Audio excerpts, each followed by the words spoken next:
Bajan de aquí. Bien. Keep. Keep. Ok. Bonjour. Bonjour Mauricio, Bonjour. Frédéric Goyard pour Le Parisien. Donc on vient d'apprendre le forfait de Léo Messi pour le match de demain.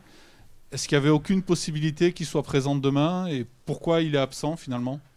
Está el apunte medical ahí explicando la situación. Está bajo control médico, así que eso es lo que podemos decir. Là, il y a déjà un part médical qui était établi, et il est sous contrôle médical, et il n'y a plus d'autres choses qu'on peut dire.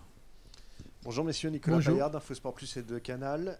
Entre les cas de Covid, les joueurs qui reprennent progressivement l'entraînement comme Messi en suivant un protocole particulier, l'absence de Neymar, est-ce que ça a été une semaine dure pour préparer l'Olympique Lyonnais? Est-ce que vous estimez que le PSG va être diminué pour ce choc demain?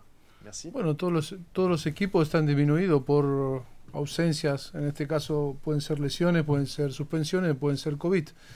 No cambia mucho la situación como otros equipos tienen. Tenemos que adaptarnos y en eso estamos, adaptándonos cada día a la realidad que nos toca vivir. Toutes les équipes, ils ont des absences par blessure, Covid ou des suspensions. Nous aussi, on fait partie de ces équipes-là. On n'est pas étrange à cette situation. Et c'est une situation à laquelle on doit s'adapter au quotidien. Bonjour Mauricio. Bonjour. Loïc Tanzi, RMC Sport. Est-ce que vous avez eu confirmation que Neymar revenait bien demain du Brésil? Et est-ce que pour vous, il est en avance ou dans les temps de sa rééducation? Merci beaucoup. Está claro que acordamos antes de su partida a Brasil las fechas indicadas, su recuperación bajo el control médico. Bueno, por la información que tenemos cada día, diariamente, va dentro de los planes previstos su evolución. Esperemos que todo siga bien en las próximas semanas también. Avant qu'il parte, son date de retour était établie. Il continue sa récupération sous contrôle médical et par rapport à l'information à laquelle on dispose, il est dans les temps de récupération. Bonjour Mauricio, Hugo Bonjour. Delon du journal L'Équipe. Deux petites questions autour de Mauro Icardi. Une photo a été publiée de lui pendant les vacances de décembre, autour on l'a vu, un état athlétique qui était inquiétant. Vous qui l'avez au quotidien, dans quel état de forme vous le trouvez sur les derniers jours? Ça, c'est la première question. Et la deuxième... Que dice que hubo una foto de Mauro que fue publicada entre las vacaciones en la que se veía que su estado físico era inquietante y que dice que estamos todos los días cómo es el estado en el que está. No, Mauro está bien. No sé qué foto. Si ven alguna foto mía, también yo estoy en estado crítico, pero no, Mauro está bien, entrenándose bien. Bueno, está controlado. No, creo que está en un buen estado de forma. La deuxième question, c'est sur la relation technique entre Kylian Mbappé et Mauro Icardi. Comment vous la jugez? On ne les a pas nécessairement beaucoup vus efficaces ces derniers mois. Est-ce que vous, au quotidien, quand vous les voyez en séance ou ce que vous voyez sur le terrain, ça vous convainc? Est-ce que vous pensez qu'ils sont compatibles?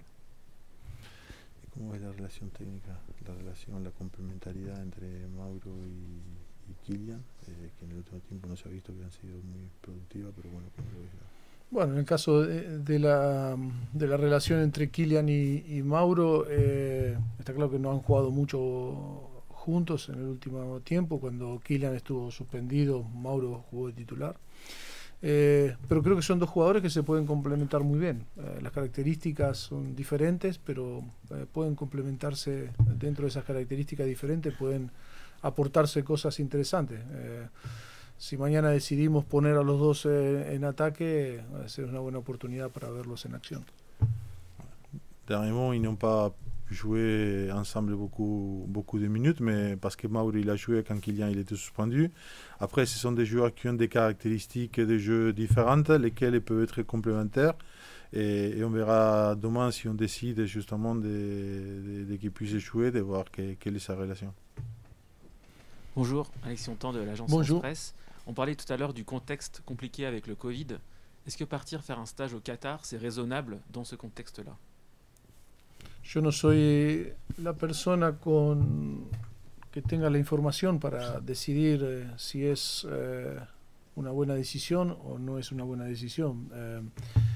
La gente involucrada en esta decisión está sopesando, está pensando bien y se tomará la mejor decisión para correr los menos riesgos posible para los jugadores y para todo el staff que viajará.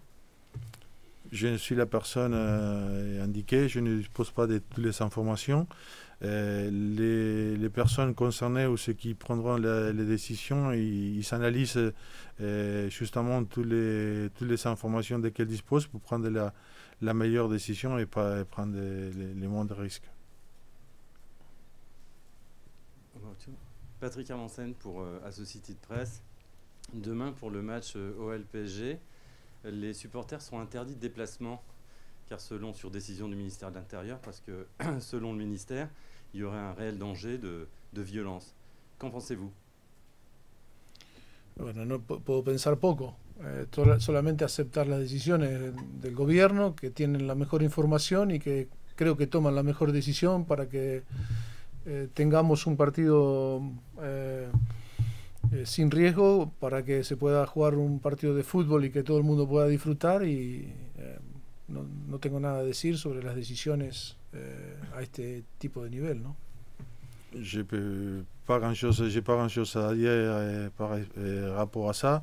Si le gouvernement a pris ses décisions, ils ont les informations, ils prennent les décisions en vue justement de pouvoir prendre aucun risque et pouvoir profiter aussi d'un spectacle de football.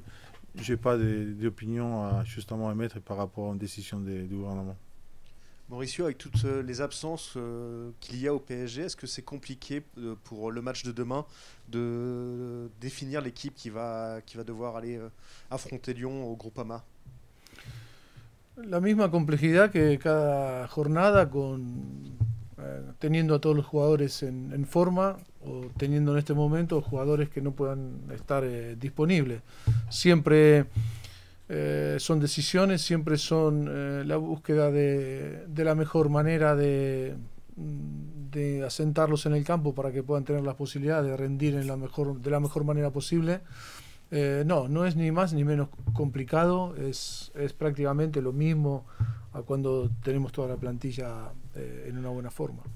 C'est la même complexité, c'est ni plus ni moins difficile que quand on a aussi tout l'effectif.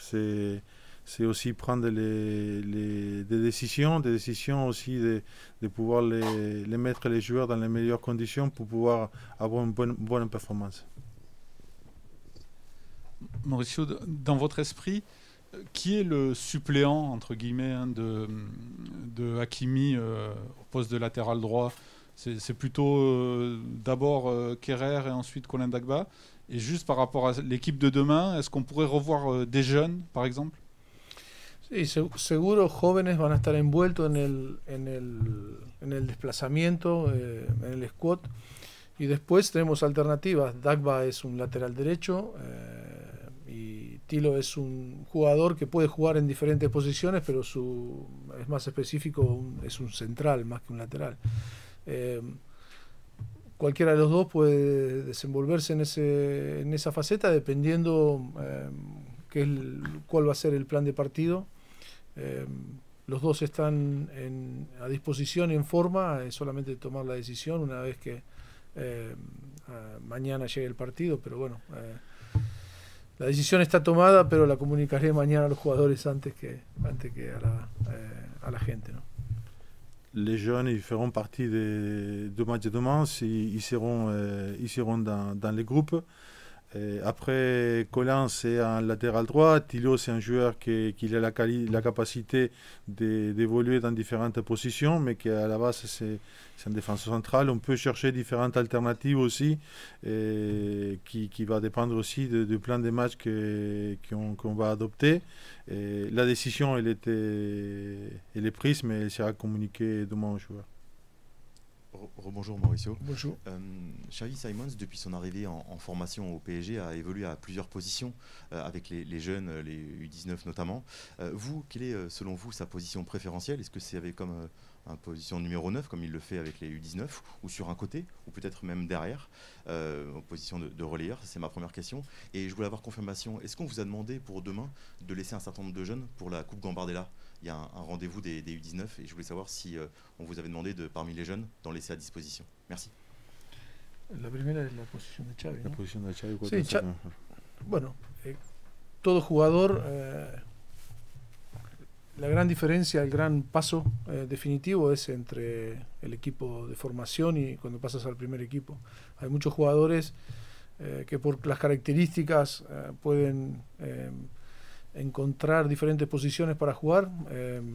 En la madurez después verán cuáles son sus calidades definitivas para jugar en un primer equipo, en este caso como Paris Saint-Germain. Pero Xavi puede ser un medio con llegada, con recorrido, puede ser un jugador, dependiendo del plan estratégico del equipo, no solamente de la dinámica que vamos a adoptar, de la animación, puede ser un jugador que puede jugar en diferentes posiciones, como un jugador que empieza abierto en una banda, defendiendo, pero que va adentro porque puede jugar en situaciones de espacios interiores, o en este caso como delantero, pero tirándose un poquito atrás. Es un jugador que también tiene llegada. Bueno, tiene un poquito de todo. Con el tiempo tendrá que definir cuál va a ser su posición, pero eso le va a dar el tiempo de entrenamiento y de juego con el primer equipo, ¿no? Pero es un jugador que tiene alternativas para desempeñarse en diferentes funciones. Eso es algo muy bueno, ¿no? Pour chaque joueur, pour tout joueur, c'est important ces passages de l'équipe de jeunes à la première équipe. Beaucoup de joueurs, ils ont la capacité de pouvoir évoluer à différentes positions. Xavi, il a justement ces qualités de pouvoir jouer comme un milieu relayeur avec cette capacité d'arriver dans la surface adverse. Il peut aussi évoluer comme un joueur de côté dans une phase défensive, mais en possession, il peut venir jouer à l'intérieur parce qu'il a cette qualité. Il peut jouer aussi comme un attaquant qui décroche et qui vient s'associer un peu plus bas, tout en ayant cette arrivée dans la surface. Après, c'est des choses que la maturité des joueurs, ils donnent, et aussi avec le temps, et la meilleure réponse à la position que les joueurs il va adopter. Il y a plein de choses à tenir en compte. C'est aussi les plans stratégiques de l'équipe, l'animation, la complémentarité, plein de choses qui vont peser dans cette évolution de joueurs. Si te han dicho de dejar algunos jóvenes para el partido de mañana de la Gambardella? No. Rebonjour. Quel regard portez-vous sur le début de saison de Lyon? Qu'est-ce que vous craignez dans cette équipe lyonnaise? ¿Qué es lo que pienso? ¿Qué es lo que empezaba Lyon? Sí. Para mí es una de las mejores plantillas de Francia, con un grandísimo entrenador, y es un equipo que seguro estará peleando a fin de temporada por cosas importantes, ¿no? Pour moi, c'est un des meilleurs effectifs de France, avec un très grand entraîneur, et je pense qu'à la fin, ils seront là pour se battre dans les places d'honneur. Merci beaucoup. Merci. Merci.